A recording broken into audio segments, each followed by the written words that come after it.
हर घर में पाई जाने वाली तुलसी को हमारे देश में एक पवित्र पौधा माना जाता है और देवी की तरह इसकी पूजा की जाती है। धार्मिक महत्व के साथ साथ तुलसी स्वास्थ्य की दृष्टि से भी बहुत महत्वपूर्ण है। आयुर्वेद में तुलसी का उपयोग औषधियाँ बनाने के लिए किया जाता है। इसके साथ ही तुलसी हमारे शरीर के लिए एंटीऑक्सीडेंट, एंटीबैक्टीरिया, एंटीफंगल व एंटीबायोटिक का काम भी करती है। आइए जानते हैं तुलसी के क्या है लाभ। रोज सुबह खाली पेट तुलसी की 5 पत्तियां खाने से कैंसर की कोशिकाएं शरीर में नहीं बढ़ती।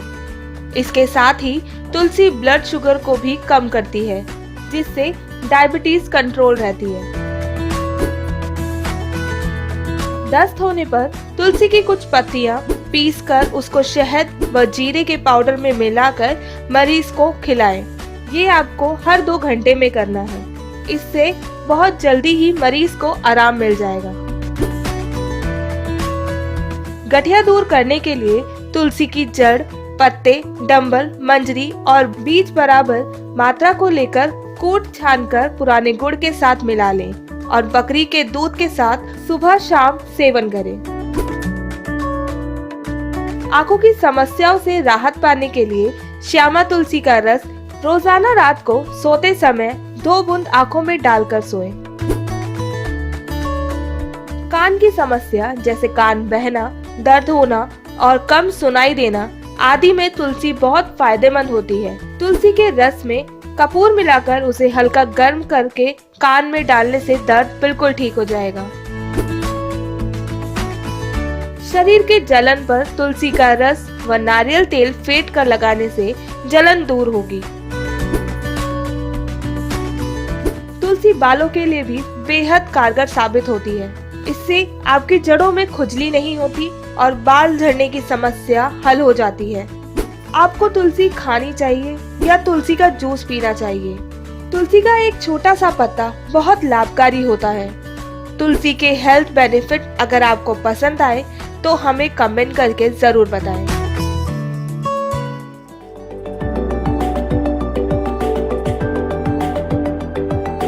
वहीं प्रदूषण के खतरनाक स्तर को देखते हुए लोगों ने मास्क लगाना शुरू कर दिया है। प्रदूषण की स्थिति को देखते हुए बाजार में ढेर सारे रंग बिरंगे और डिजाइनर मास्क देखने को मिल रहे हैं। लेकिन क्या आपने कभी सोचा है कि ये फेस मास्क आपको प्रदूषण से बचाने में कितने कारगर है? क्या सच में आप मास्क पहनकर प्रदूषण से होने वाले हानिकारक प्रभाव से बच सकते हैं? आइए आपको बताते हैं कि मास्क और प्रदूषण से जुड़ी सभी जरूरी बातें। क्या है वायु प्रदूषण? वायु की एयर क्वालिटी इंडेक्स यानी AQI जब 100 से ज्यादा हो जाती है तो उसे अनहेल्दी माना जाता है। वहीं AQI का खतरनाक स्तर 250 माना जाता है, जबकि AQI के 300 के पार हो जाने को इमरजेंसी स्थिति माना जाता है। कितना हानिकारक है वायु प्रदूषण? वायु प्रदूषण अक्सर हमें दिखाई नहीं देता, पर यह हर जगह व्याप्त होता है।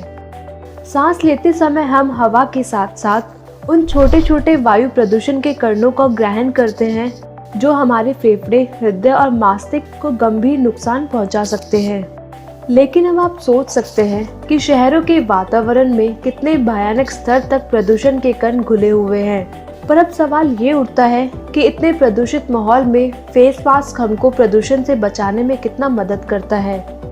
अगर बात सामान्य प्रदूषण की करें, जो आमतौर पर शहरों में गाड़ियों से निकलने वाले धुएं, फैक्ट्रियों से निकलने वाले धुएं, धूल, सीमेंट के कण से होता है, इन्हें PM 2.5 और PM 10 के 2 स्तरों में बांटा गया है। यह एक तरह से इन प्रदूषण कणों का साइज है। चेहरे पर पहने जाने वाले फेस मास्क में बहुत महीन छेद होते हैं जो PM 2.5 और PM 10 को रोकने में कारगर होते हैं। इसीलिए सामान्य दिनों में ये फेस मास्क आपको सड़क पर चलते समय प्रदूषण के कणों से बचा सकते हैं। इसीलिए आप जब भी घर से बाहर निकले तो अपने फेस पर मास्क का प्रयोग जरूर करें, क्योंकि ये मास्क आपको जिंदगी दे सकता है।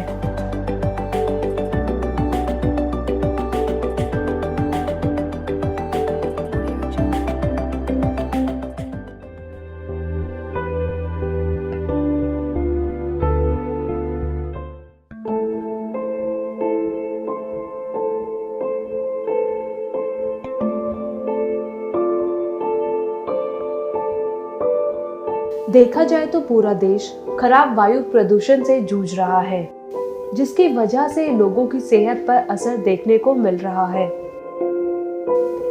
कुछ राज्यों में जहरीली हवा का असर देखने को मिल रहा है, लेकिन इन सब में दिल्ली का नाम सबसे आगे है, जो खराब वायु गुणवत्ता वाले प्रदूषण से जूझ रही है। इस प्रदूषण के संपर्क में आना स्वास्थ्य के लिए कई तरह से हानिकारक हो सकता है, जो हृदय रोगों के खतरे को बढ़ावा देता है।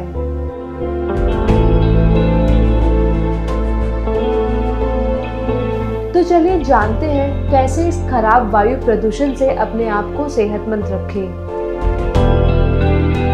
इस वायु प्रदूषण से बचने के लिए हम घरेलू तरीके अपना सकते हैं, जैसे कि पेड़ पौधे प्राकृतिक रूप से हवा को शुद्ध करने का काम करते हैं। उनको आप अपने घर और ऑफिस में लगाकर अपने आसपास का वातावरण शुद्ध रख सकते हैं। इन प्लांट में आप अपना सकते हैं, जैसे कि मनी प्लांट। मनी प्लांट एक बेल के रूप में बढ़ने वाला पौधा होता है। इस पौधे में वायु में मौजूद कार्बन डाइऑक्साइड को ग्रहण करने और ऑक्सीजन को बाहर निकालने की क्षमता होती है, जिससे शुद्ध ऑक्सीजन प्राप्त होता है। तुलसी। तुलसी के पौधे में कई औषधीय गुण पाए जाते हैं। वायु प्रदूषण के कारण गला खराब होने पर या सांस से संबंधित समस्या होने पर तुलसी का काढ़ा बहुत ही चमत्कारी साबित होता है। एलोवेरा। एलोवेरा में कई सारे औषधीय गुण पाए जाते हैं, जो अनेक प्रकार की बीमारियों के इलाज में प्रयोग होता है। एलोवेरा का पौधा हमारे आसपास की वायु को शुद्ध करके हमारे वातावरण को शुद्ध करने में महत्वपूर्ण भूमिका निभाता है। बीमारी से बचने के लिए हमें किसी औषधि की जरूरत नहीं, बल्कि अपने आसपास के वातावरण को शुद्ध रखने की जरूरत होती है।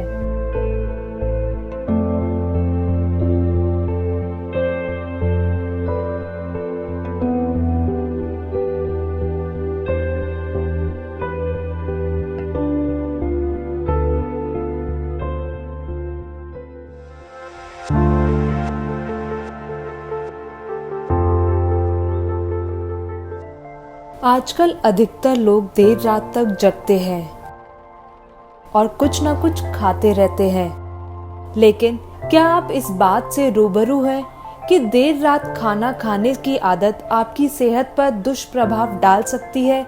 सोने से पहले परेशानी।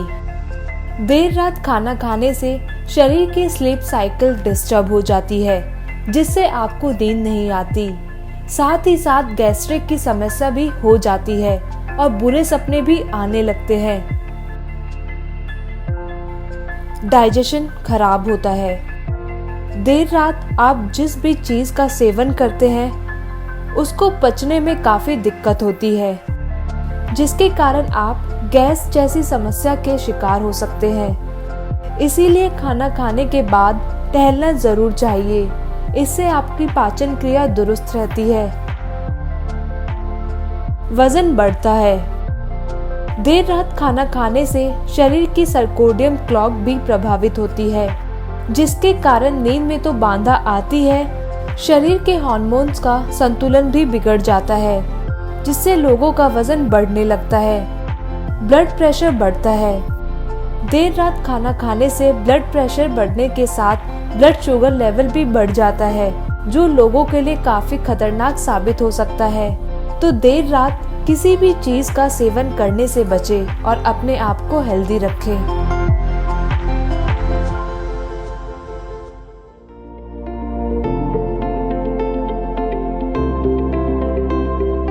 अचानक डर हावी होना, लंबे समय तक तनावग्रस्त रहने या अधिक असहज होने की स्थिति को पैनिक अटैक कहा जाता है। यह एकदम और बिना किसी वजह ही आ जाता है। इनके कुछ लक्षण स्पष्ट दिखाई देते हैं, जबकि कुछ लक्षण नजर नहीं आते। हर व्यक्ति में पैनिक अटैक के लक्षण अलग अलग होते हैं। पैनिक अटैक की समस्या किसी भी उम्र में महिला, पुरुष या युवा को हो सकती है, जिसकी वजह से व्यक्ति आगे चलकर फोबिया या डिप्रेशन का शिकार हो सकता है। यह कोई बड़ी बीमारी नहीं है। इस बीमारी को आसानी से ठीक किया जा सकता है। जैसे ही इसके लक्षणों का अनुमान हो, तुरंत किसी मनोचिकित्सक से इलाज करवाना चाहिए। पैनिक अटैक आने पर क्या करें? यदि रोगी एंजाइटी की दवा खाता हो तो उसे दवा तुरंत खाने को दे।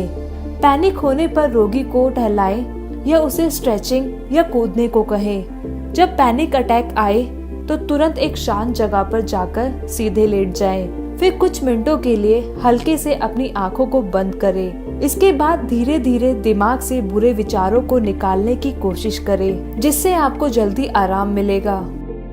पैनिक अटैक आने पर व्यक्ति के मन में नकारात्मक विचार सबसे पहले आने लगते हैं, जबकि उस दौरान खुद को संभालते हुए नकारात्मक विचार आने से खुद को रोकना चाहिए। अगर आप किसी भीड़भाड़ वाली जगह पर हैं, तो कोई शांत सी जगह तलाशें और अगर आपके साथ में कोई व्यक्ति है तो उसे इस बारे में बताएं, जिससे आप हल्का महसूस करेंगे। अगर मरीज को थोड़ी देर में आराम महसूस होने लगे तो ठीक है, नहीं तो तुरंत उसे किसी नजदीकी डॉक्टर के पास लेकर जाएं। पीड़ित को धीरे धीरे सांस लेने को कहें और इसमें उसकी सहायता करें। पीड़ित को कहें कि वो नाक से सांस ले और मुंह से छोड़े। रोगी को नियमित रूप से हेड मसाज देते रहें।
इन्फेक्शन से बचने के लिए आपको अपनी इम्यूनिटी स्ट्रॉन्ग रखनी होगी। इसके लिए आपको बेसिक हाइजीन यानी साफ सफाई का भी पूरा ध्यान रखना होगा। दिन भर में कई बार एंटीसेप्टिक हैंड वॉश का इस्तेमाल कर हाथों को अच्छे से साफ करते रहें। वहीं अगर आप घर से बाहर हो तो हैंड सैनिटाइजर का इस्तेमाल करें। कुछ ऐसी चीजें हैं जिन्हें अगर आप अपनी डाइट में शामिल कर लें तो आपकी इम्यूनिटी स्ट्रॉन्ग बन सकती है। तुलसी और शहद। तुलसी में एंटीवायरल और एंटी इन्फ्लेमेटरी प्रॉपर्टी होती है जो रोगों से लड़ने में हमारी मदद करती है। लेकिन इस बात का ध्यान रहे कि तुलसी का सेवन सुबह के समय खाली पेट करें। रोजाना तुलसी की 5 पत्तियों को 1 चम्मच शहद और 3 से 4 काली मिर्च के दानों के साथ खाएं। इससे इम्यूनिटी मजबूत बनेगी। सूरजमुखी के बीज। सूरजमुखी के बीज में सेलेनियम के बेहतरीन सोर्स होता है जो कोशिकाओं को नुकसान की भरपाई करते हैं। इसके साथ ही इसमें विटामिन ई के भी अच्छे स्रोत हैं, यानी ये आपको बाहरी इन्फेक्शन से बचाने में मदद करता है। सूरजमुखी के बीज में आप सलाद के साथ भी मिलाकर खा सकते हैं। हल्दी और अदरक। हल्दी और अदरक में एंटीऑक्सीडेंट और एंटी इन्फ्लेमेटरी होता है जो एलर्जी से लड़ने में मदद करता है। अदरक और हल्दी दोनों ही इम्यूनिटी को स्ट्रॉन्ग बनाने में मदद करते हैं। इसके साथ ही आप 1 छोटा चम्मच हल्दी पाउडर को गर्म दूध में डालकर पिए और अदरक की चाय का सेवन करें। दालचीनी। दालचीनी में एंटीऑक्सीडेंट होता है जो इम्यूनिटी को दुरुस्त रखने में मदद करता है।